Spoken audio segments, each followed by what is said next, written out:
Allah Assalamu alaikum. Ragate. Da ne sunan turu kero. To wannan takalmi kamar ta karnuka. Ango. Yawwa samu waje ka zauna. Dala wanda bismillahir rahmanir. Ragate. Kai dai kullum Assalamu alaikum. Amma alaikum. Ya gajiya? Masha Allah. Allahu akbar. Ya Ramadan. Alhamdulillah. Ramadan? Wallah Ramadan da kana gani dinnan. Kwana 3 Ramadan. Ban ci komai ba amma akwai daki in na shiga sai in ji na fita in ji ba yunwa daga shiga daki na daga shiga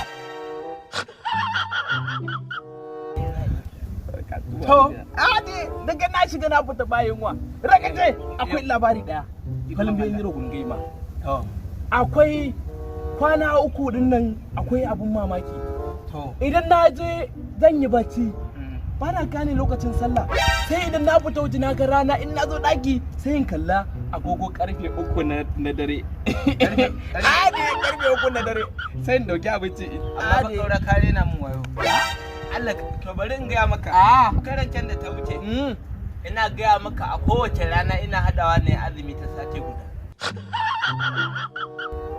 a kowace rana ni ne din kuwa to a cikin kwana 4 sai in kare azumin wata daya tas to wannan ma shekaran Allah ya sa yanzu ina sauri zamu je mu training na aikin soja shi yasa nake kokari a kwana hen na sati 2 sati biyu sati 2 ban doran